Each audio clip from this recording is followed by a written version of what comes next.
Vale, perfecto.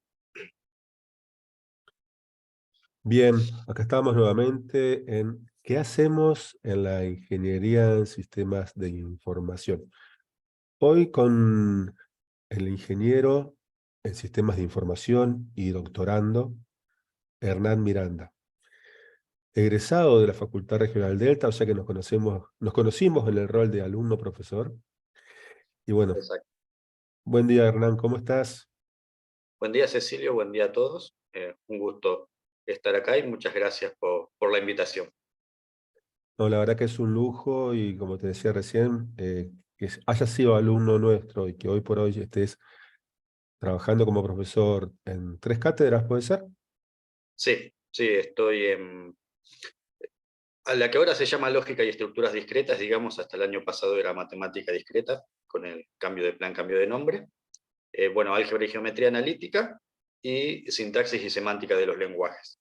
Sintaxis y matemática discreta son, bueno, perdón, lógica y estructuras discretas es la costumbre, son, bueno, propias de nuestra carrera, Ingeniería en Sistemas de Información. Y álgebra no, álgebra es básica. Tengo alumnos de química, mecánica, eléctrica. Qué lindo, qué lindo. O sea que da para hablar de de las 3 materias, pero me gustaría enfocarnos en las de primer año hoy. Bueno, Eh, perfecto. por, un- por un lado, no sé, ¿qué te gustaría contar de ellas? Bueno, de esas que mencioné, las dos de primer año son lógica y estructuras discretas, que es propia de Ingeniería en Sistemas de Información. Bueno, y álgebra y geometría analítica. Si querés, bueno, te cuento en ese orden. Lógica y estructuras discretas. Quizás, digamos, me gustaba más el nombre de matemática discreta porque creo que la describe mejor. Es básicamente, la idea es darle un marco eh, de base matemática teórica. Para la gran mayoría, en realidad, uno podría hacer incluso, sin tener que pensarlo demasiado, una línea bastante directa entre matemática discreta y casi cualquier materia de la carrera, del modo que le da sus bases matemático-teóricas.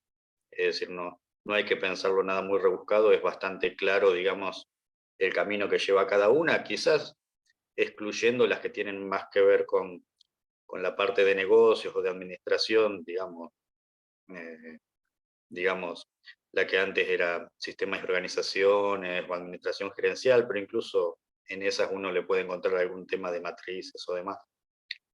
Y, y álgebra y geometría analítica es en realidad, bueno, esa es básica, es común a todas las carreras, y esa sí es más concretamente, uno dentro de la matemática inicial es como que tiene dos grandes ramas, la parte del cálculo o análisis matemático que tiene que ver con el manejo de funciones, derivada, problemas de optimización, y álgebra eh, es, es un poco más abstracta, pero da, digamos, como toda la base para poder hacer los cálculos referidos a la mayoría de las materias y también permite evaluarlo. En general, lo que suele ser más práctico, un montón de cosas desde un punto de vista matricial, incluso los mismos problemas de optimización que se hacen en análisis de manera clásica, digamos, derivando, también uno los puede plantear desde un punto de vista matricial a través del álgebra. Bien, bien, bien. O sea que una de las cosas que me ocurrió a mí cuando yo hice estas materias, específicamente, análisis matemático creo que fue, pero aplica mucho lo que estás haciendo vos. Eh, a mí a veces me la enseñaron dos profesores brillantes desde el lado de la matemática, pero que no eran ingenieros. Con lo cual, a mí me encantaba la matemática, no tuve problemas, pero en análisis matemático tuve un profesor que era ingeniero, él estaba en la parte práctica, y fue el que nos hizo entender desde la parte de la ingeniería el valor de la matemática. Creo que en ese sentido estás aportando mucho, porque haber pasado por la ingeniería en sistemas de información e ir a una materia tan... Sí, sí, a ver, siempre, digamos, lo ideal es no aprenderlo no como una receta y esto se hace así, sino ver en realidad qué es uno lo que, para que uno lo puede llegar a aplicar, digamos, en la carrera o en la vida real.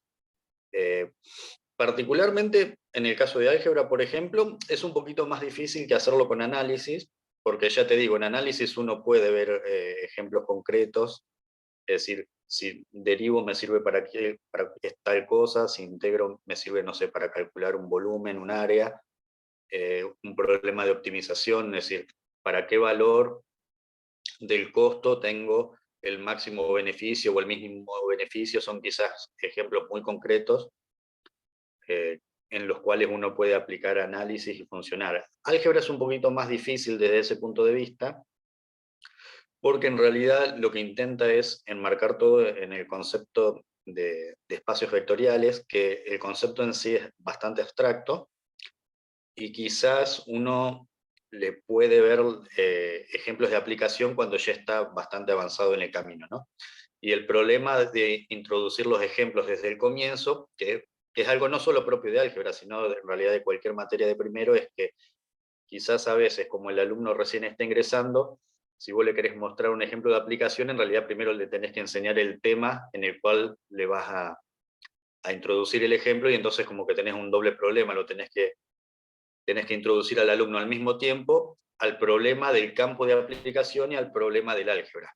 Pero, por supuesto, dentro de lo que se puede, uno intenta aproximarlo para que vean un ejemplo concreto. Sin ir más lejos, quizás esto no se nota tanto, quizás se nota recién a mediados de la materia, pero en realidad en el tema que hoy está muy de moda de Machine Learning y redes neuronales, es un ejemplo muy concreto de aplicación de regresión lineal, que es básicamente es un problema que busca optimizar los pesos de las redes para que logren el funcionamiento que uno quiere. Entonces uno lo puede hacer básicamente de dos maneras, como comentaba antes, lo puede hacer vía análisis, trabajando con derivadas y demás, pero considerando que, por ejemplo, las redes y demás tienen una cantidad tan grande de parámetros, en general es más práctico trabajarlo matricialmente porque uno trabaja toda la estructura al mismo tiempo. Entonces, en general, lo que se conoce como la ecuación normal en redes neuronales, perdón, es un ejemplo concreto de álgebra lineal y que a los alumnos de sistema les suele sorprender bastante cuando llegan a ese momento, de que algo que quizás que escuchan todo el día se puede encarar desde ese punto de vista.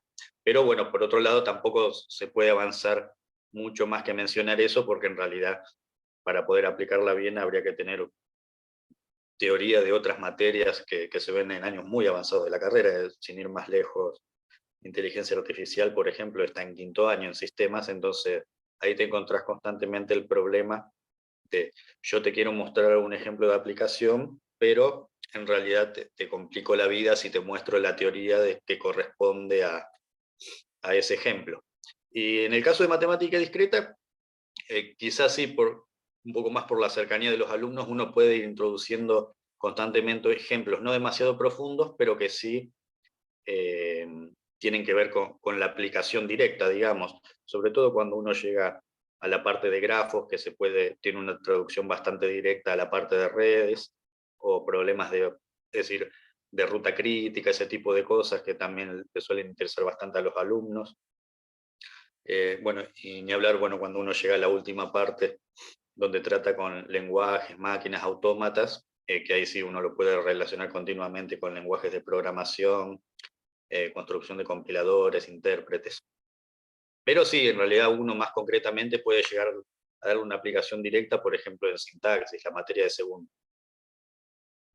En primero, yo como para ponerle un moño diría que uno, y no solo ya te digo en estas dos materias, en realidad en cualquier materia de primero se encuentra con el problema de que para mostrar ejemplos concretos, quizás en realidad se tiene que meter en desarrollar un mínimo de temas de otra cosa, no tanto por perder el tiempo, no es que sea una pérdida de tiempo por no ser algo de la materia, sino que es la doble complejidad que uno le agrega al alumno.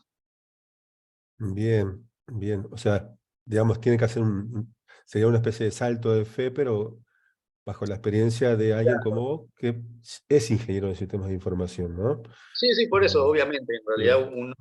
uno se apoya más en el, es decir, no es lo que a uno le gustaría, pero en el punto de vista de decir, yo te cuento lo mínimo que puedo de los temas que no tienen que ver con matemática discreta o con álgebra para que vos entiendas la aplicación, pero sí hay una cierta cuestión de que más que obtener el desarrollo de por qué es así, una cierta una confianza en el docente, digamos, de que eso se va a terminar aplicando así.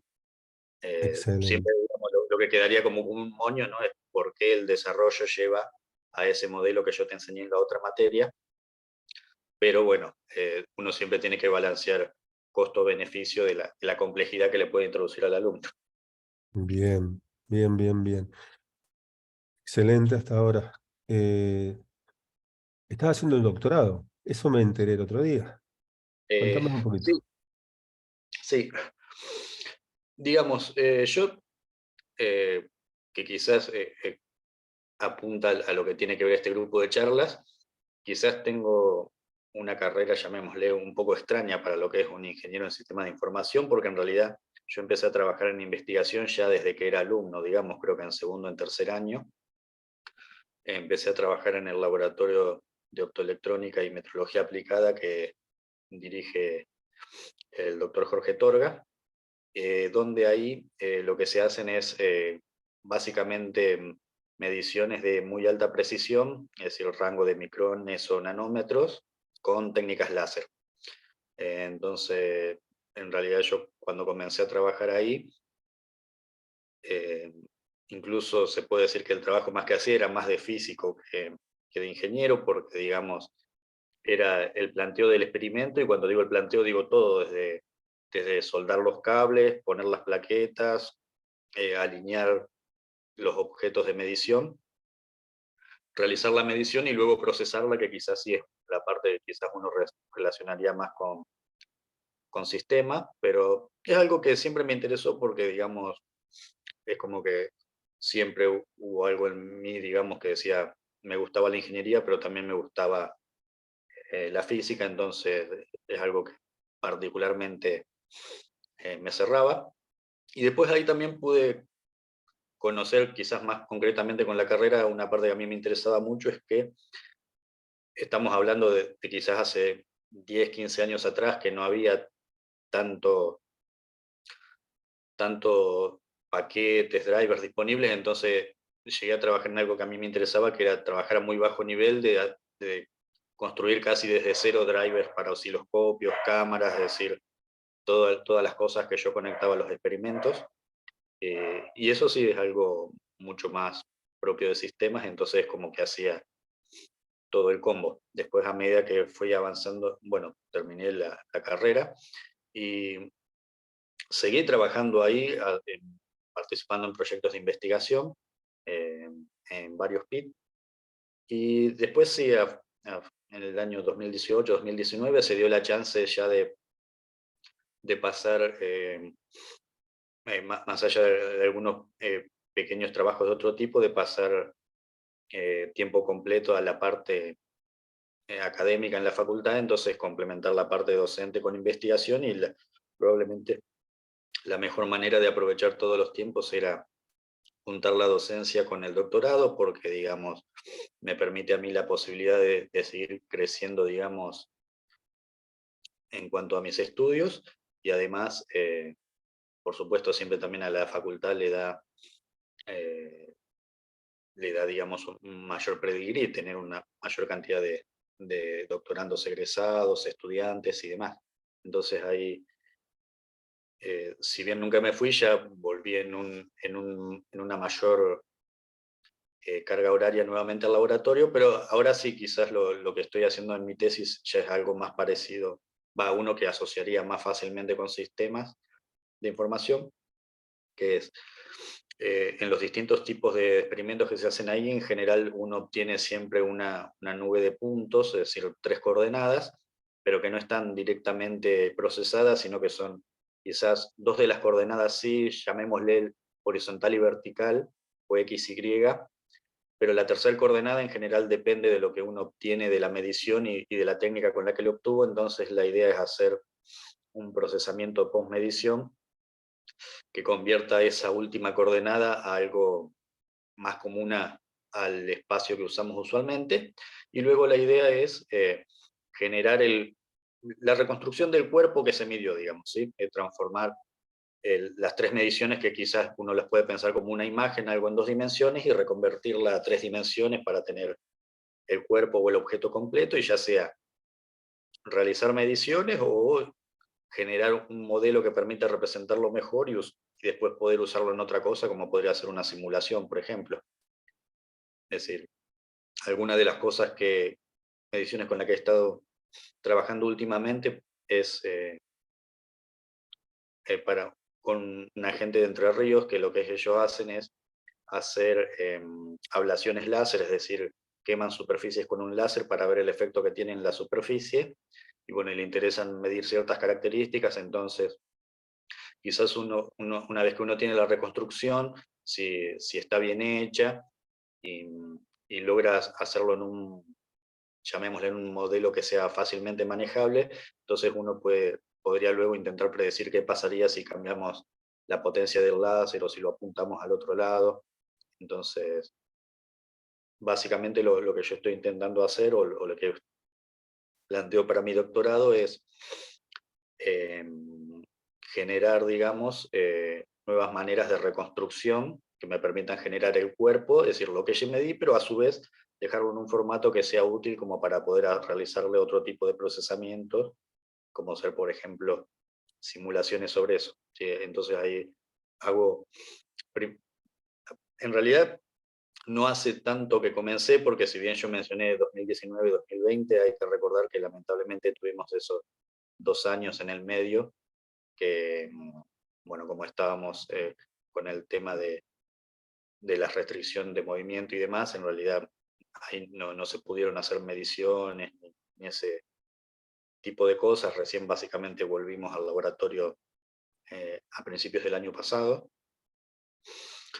Y, y bueno, entonces en realidad, si bien en tiempo físico es algo más próximo a 4 o 5 años, en tiempo de avance estaría más bien en 1 año y medio, una cosa así. O sea que todavía estoy recién saliendo de la parte de lo que se le llama el estudio del arte, que es ver los métodos existentes, porque digamos tampoco crear algo que ya existe. Entonces eso lleva una gran parte, revisar todo lo que existe, y que yo lo dividí en dos grandes partes, digamos, lo que se llama la parte, los algoritmos clásicos que siempre existieron, pero que tienen el problema que en general llevan a una linealización de lo que sea la superficie y el volumen, es decir, representar las caras del cuerpo como si fueran planos, lo cual es útil y práctico desde el punto de vista matemático, pero quizás no es lo que ocurre verdaderamente en la cara del volumen o la superficie.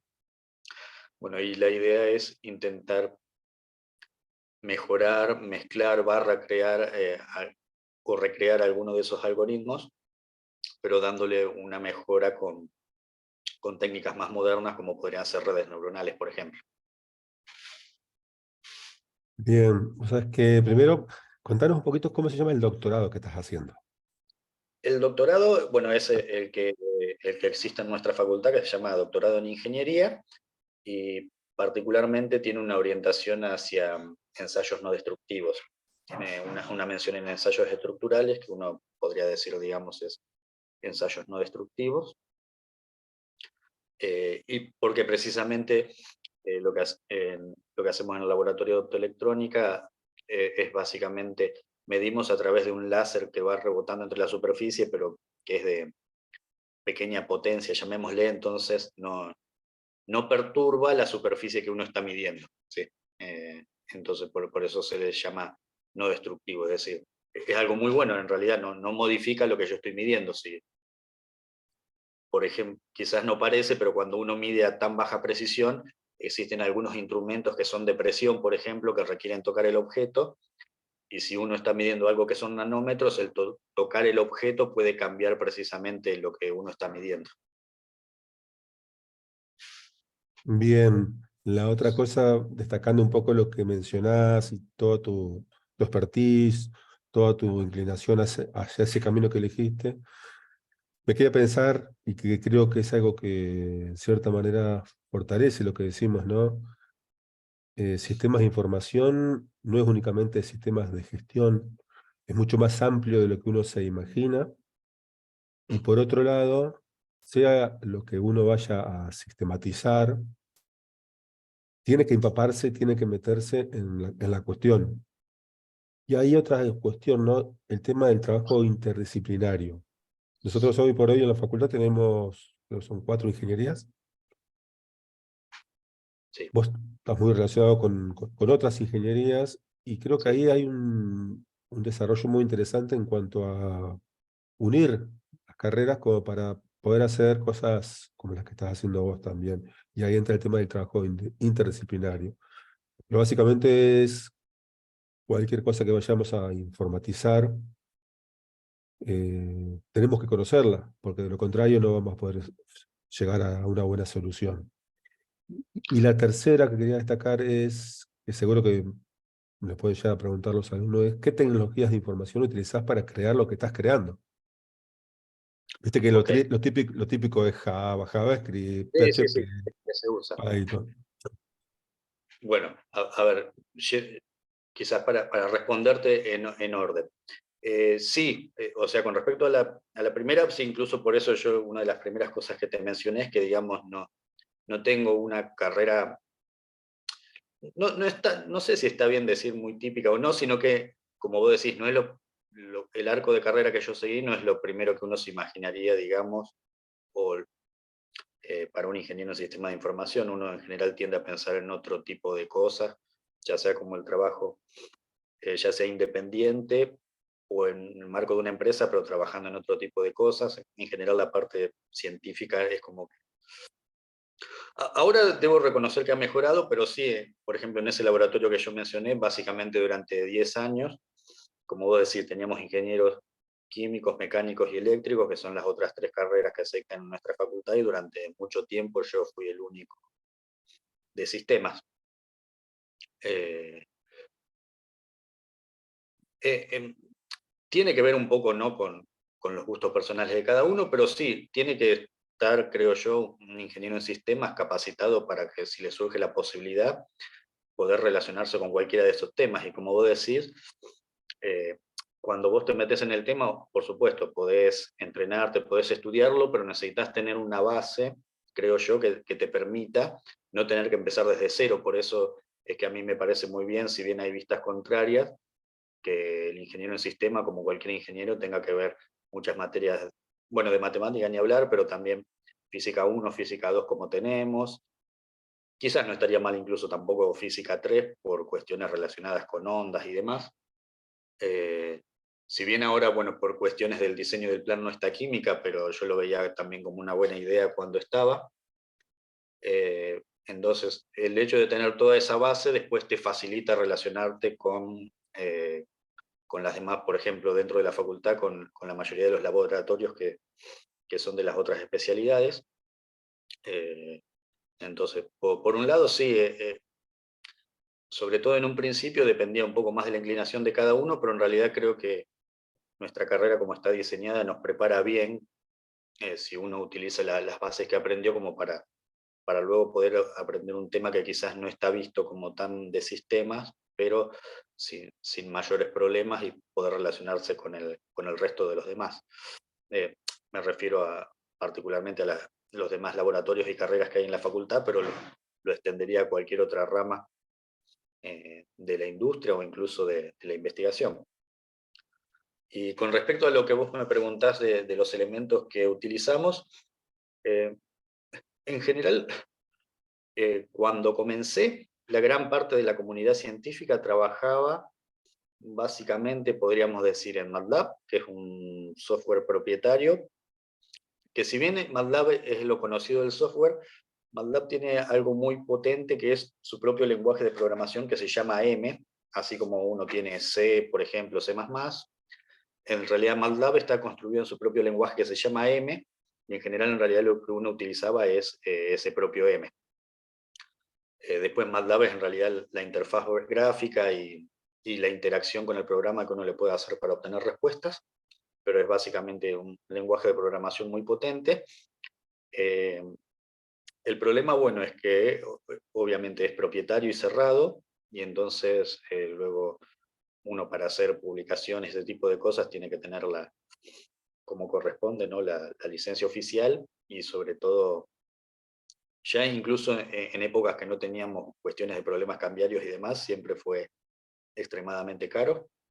Entonces, luego comenzaron a surgir alternativas que eran como una versión open source de MATLAB, o más que de MATLAB, de M, su lenguaje, como Octave o Scilab, pero el problema es que después de trabajar tanto tiempo en la comunidad, es como que uno comenzó a basarse en muchas librerías, muchos módulos que MathWorks, que es la empresa que lo fabrica, te ofrecía y te solucionaban muchas cosas sin tener que hacerla desde cero, y esas no tenían su versión correspondiente, digamos, en versión open source. Y después también lo otro que siempre se usaron mucho fueron por cuestiones tradicionales, no particularmente yo ni nuestro laboratorio, pero son cosas que ya estaban construidas en Fortran y C/C++. Pero bueno, a lo largo del tiempo que yo he estado ahí, y ahora lo último, es casi todo, como todo el estándar científico ha ido hacia Python, básicamente. Se usa SciPy, NumPy, todas esas librerías. Es más, incluso en general lo que uno hace es directamente instalar una distribución de Python que se llama, sobre todo si va a trabajar en Windows, que se llama Anaconda, que es como que ya instala en general todo lo que alguien que trabaja en ciencia puede llegar a necesitar, porque si no uno tiene que estar continuamente buscando, instalando librerías nuevas. Entonces básicamente ahora lo que estamos usando es Python, que tiene un montón de ventajas.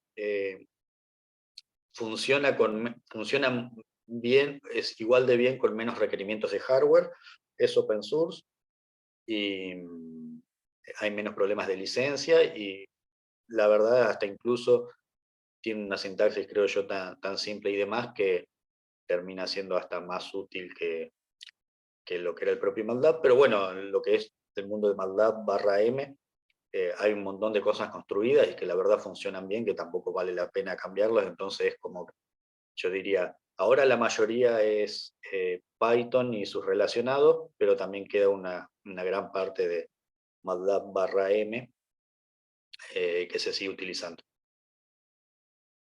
Bien, bien, bien. Esa pregunta creo que no podía faltar y está bueno porque justo en el encuentro anterior de qué hacemos en la ingeniería en sistemas de información, estuvimos hablando con el ingeniero Oscar Nemer sobre que ellos enseñan, arrancan con Pascal y después pasan a Python. Bien, está tomando fuerza Python. Sí, sí, ahora diría que en estos momentos es no solo en la parte científica, creo que en general, no, si no es el número uno en uso, no debe estar muy lejos. Es decir, antes quizás era Java, C/C++, pero ahora si no lo superó, anda más o menos por ahí tercio, tercio, tercio. Sí, la otra vez estaba leyendo un ranking de lenguajes por lo menos más mencionados. Y sí, está número uno Python. Superó a Java después de muchos años. Sí. Para Sí, cerrar, digamos, te bien, invito. bien merecido lo Ajá. tiene, ¿no? Pues no solamente que es, o sea, es decir, en un principio se lo pensó como para que sea simple de usar, su sintaxis y demás, y aparte tiene otra cosa muy buena, que es que te permite desde él, por así decirlo, usar como si fuera un pegamento de otras cosas que ya están hechas en Java, en C, entonces vos no tenés que reescribir todo de nuevo, y eso creo que lo hace particularmente útil. Bien. Da para charlar un día específicamente sobre Python. Ya lo vamos a hacer. Y cómo ha evolucionado y cómo haya logrado posicionar. Te invito a que le hables a los alumnos, a tus alumnos, a los alumnos del introductorio, a los alumnos que ya avanzaron, ¿no? Pero más que nada, pensá en ellos, alumnos de que están arrancando la carrera, que eligieron una hermosa carrera, pero que a veces se les hace cuesta arriba por algún motivo u otro. Quiero que, en base a tu experiencia como ingeniero en sistemas de información, como profesor y demás, que les des tus últimas palabras, digamos, de este encuentro, que la verdad que te lo recontra agradezco, te lo agradecemos y nada, te invitamos a cerrarlo vos. Bueno, a ver, eh, lo voy a enfocar más desde el punto de vista, quizás no tanto de las materias, sino de la carrera en general, como mencionamos en algún momento. Creo que si bien es una carrera difícil, como creo que es cualquier ingeniería, el esfuerzo termina valiendo la pena porque te deja preparado para trabajar básicamente en cualquier cosa que vos quieras, ¿sí? Puede ser relacionada a la empresa privada como independiente, y quizás por lo que estuve mencionando acá y algunos de los invitados anteriores, un campo que quizás en un principio no estaba tan visto como relacionado, pero que es el campo de la investigación. Se pueden hacer cosas muy interesantes que quizás en algún momento uno puede pensar eh, qué tipo de personas hacían esto, como ser el trabajo a bajo nivel en mediciones de muy alta precisión.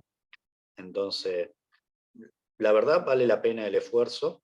eh, es decir, la carrera es larga, muchas materias son difíciles, pero vale realmente la pena, y si uno las estudia a conciencia, básicamente te deja preparado para trabajar en cualquier campo que uno le gustaría. Es decir, una vez que uno está en el tren de la carrera, después es simplemente usar su ingenio para ver su ingenio o ver qué es lo que a mí me gustaría hacer, y básicamente lo va a poder hacer relacionándolo con sistemas y con lo que es nuestra carrera, y no va a tener ningún problema. Así que en realidad sería, eh, la frase sería, eh, vale la pena el esfuerzo. Es decir, por más que sea una carrera, en general todas las ingenierías son largas, tienen su complejidad, pero realmente vale la pena. Y una vez que uno está en el tren de la ingeniería, diría en general, y particularmente ingeniería de sistemas de información, luego tiene las puertas abiertas para hacer lo que uno quiera. Es solo cuestión de ver qué es lo que uno tiene ganas de hacer, y luego utilizar el ingenio para conseguirlo. Muchísimas gracias, Hernán. Hoy estamos con Hernán Miranda, es ingeniero de sistemas de información, doctorando, profesor en UTN Facultad Regional Delta, Ingeniería en Sistemas de Información. Y esto ha sido un nuevo encuentro de qué hacemos en la ingeniería en sistemas de información.